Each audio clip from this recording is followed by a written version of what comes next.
اصحاب کہف کو اٹھایا تو 309 سال کا عرصہ گزر چکا ہے۔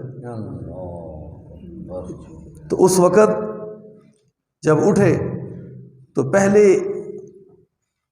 ایک دوسرے سے سوال کرنے لگے کتنی دیر ٹھہرے، کہنے لگے کچھ کہنے لگے دن یا دن کا کچھ حصہ، تو کچھ نے کہا قالو ربکم اعلم بما لبثتم، تمہارا رب ہی جانتا ہے تم یہاں کتنی دیر ٹھہرے۔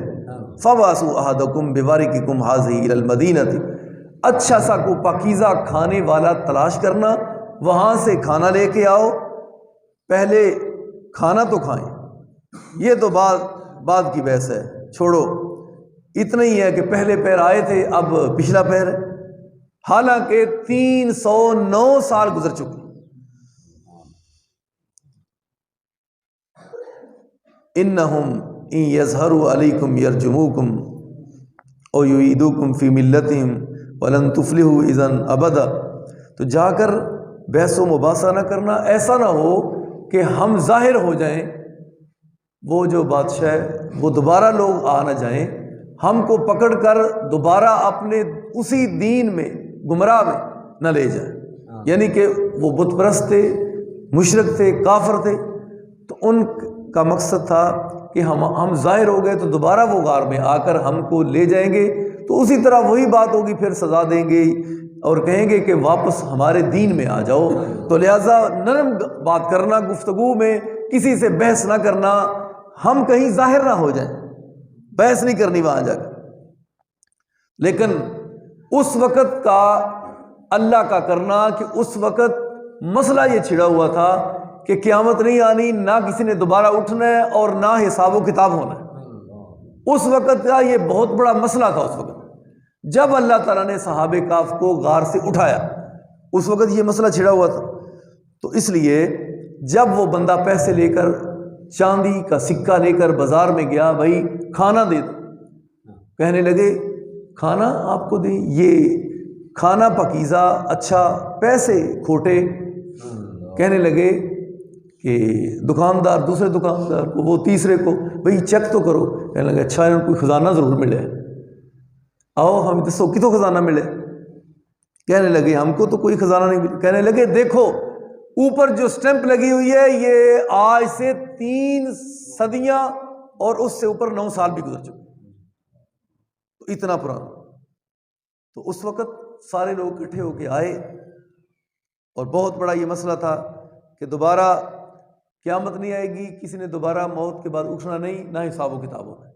تو اللہ تعالیٰ نے یہ چیز اصل میں لوگوں پر واضح کرنی تھی، تو اس لیے صحابہ کہف کو اللہ نے دوبارہ اٹھایا کہ اپنی آنکھوں سے دیکھ لو کہ اللہ تعالیٰ اس طرح بھی کر سکتا ہے، دوبارہ اٹھا سکتا ہے، اسی طرح دوبارہ حساب ہوگا، تو سب نے اٹھنا ہے اور اللہ کے سامنے پیش ہونا ہے۔ وَكَذَلِكَ آثَرْنَا عَلَيْهِمْ لِيَعْلَمُوا أَنَّ وَعْدَ اللَّهِ حَقٌّ، اللہ تعالیٰ نے اسی طرح یہ ظاہر کر دیا تاکہ جان لے کہ اللہ کا وعدہ سچا ہے۔ وَأَنَّ السَّاعَةَ لَا رَيْبَ فِيهَا، تو قیامت میں کوئی شک نہیں۔ إِذْ يَتَنَازَعُونَ بَيْنَهُمْ أَمْرَهُمْ، جب وہ کہ اس معاملے میں آپس میں جھگڑ رہے تھے، جب وہ آئے تو وہ بھی آدمی آیا، پہلے سوئے ہوئے تھے، یہ دوبارہ یہ گیا تو سارے سو گئے، دوبارہ اللہ تعالیٰ نے پھر ان پر موت وارد فرما دی۔ اب لوگ کہنے لگے فَقَالُوا بْنُوا عَلَيْهِمْ بُنْيَانًا، اس طرح کرتے ہیں کہ ان پر کوئی عمارت بناتے ہیں، یادگار کے طور پر رہیں، کوئی عمارت بنائے، بلڈنگ بنائے۔ 2 گروہ ہو گئے، ایک گروہ کہنے لگا کہ مسجد، ایک گروہ کہنے لگا کہ عمارت، تاکہ ایک یادگار رہے کہ ایسے ایسے بندے تھے، وہ آئے اور اتنی صدیوں کے بعد دوبارہ اللہ نے ان کو اٹھایا، تو پھر دوبارہ وہ موت میں چلے گئے۔ تو اس طرح کریں کہ کوئی عمارت، ربهم اعلم بهم قال الذين غلبوا على امرهم لنتخذن عليهم مسجدا، جو غالب آ گئے تو انہوں نے کہا نہیں مسجد بنائیں گے۔ سيقولون ثلاثة رابعهم كلبهم، کہنے لگے کہ لوگ جلدی یہ بات اپنی زبان سے کہیں گے کہ وہ 3 تھے، چوتھا کتا تھا۔ ويقولون خمسة سادسهم كلبهم، تو کچھ کہیں گے نہیں وہ 5 تھے اور چھٹا ان کا کتا تھا۔ رجما بالغیب، یہ غیب میں ایسے اندھیرے میں یہ تیر پھینک رہے ہیں، کوئی کسی کو ان کا پتہ نہیں۔ وَيَقُولُونَ سَبْعَةٌ وَثَامِنُهُمْ كَلْبُهُمْ، اور کچھ کہیں گے کہ وہ 7 تھے اور 8واں ان کا کتا۔ قُل رَّبِّي أَعْلَمُ بِعِدَّتِهِمْ، اللہ تعالیٰ نے فرمایا اے میرے پیارے حبیب جناب محمد صلی اللہ علیہ وسلم ان کو فرما دیجئے ایسی بحث میں آپ نہ پڑھو، ان کی گنتی کا علم میرے رب کو ہے۔ ما یعلمہم الا قلیل، ان کو تھوڑے سے ہی جانتے ہیں، زیادہ کو، لہذا اس بحث میں آپ نے نہیں پڑھنا۔ فلا تمار فیہم الا مراء ظاہرا ولا تستفت فیہم منہم احدا، تو اس طرح کی آپ جھگڑے میں نہ پڑیں، چھان بین میں، لہذا کسی سے ان کے بارے میں اور پوچھنے کی بھی ضرورت نہیں۔ ولا تقولن لشیء انی فاعل ذلک غدا، تو اس طرح نہ کہنا کہ میں فلاں کام کل کو کروں گا۔ کس طرح؟ یہ کیا معاملہ ہے؟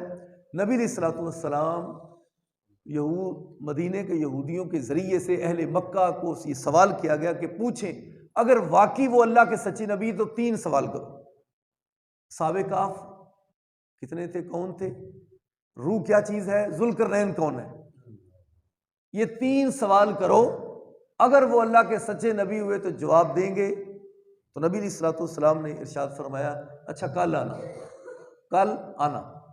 یہ ذہن میں تھا کہ جبریل وحی لے کے آتے ہیں تو میں کہوں گا تو اللہ تعالیٰ ان کے جواب نازل کر دے گا، کل آنا میں۔ تو نبی علیہ الصلوۃ والسلام، جتنا بندہ بڑا ہوتا ہے رب کے قریب ہوتا ہے آزمائش بھی اتنی بڑی ہوتی ہے۔ ہم کون ہیں؟ ہماری بات کی کیا اہمیت ہو سکتی ہے؟ اللہ کے نبی جتنی بڑی شان تھی آزمائش بھی اتنی ہی بڑی۔ آپ نے فرمایا کل آنا، کل میں ان کے جوابات دوں گا۔ الا ان یشاء اللہ واذکر ربک اذا نسیت وقل عسیٰ ان یہدینی ربی لاقرب من ھذا رشدا۔ تو آپ علیہ الصلوۃ والسلام نے فرمایا کل، وہ کل آ گئے تو وہی نہ آئے، فرمایا کل آنا، پھر وہی نہ آئے، فرمایا کل آنا۔ تو اس طرح کرتے کرتے 15 دن گزر گئے۔ مفسرین نے لکھا ہے آپ علیہ السلام اتنے پریشان، بہت بڑی پریشانی ہے۔ وہ کہتے ہیں اگر آپ اللہ کے نبی ہیں تو جواب دو۔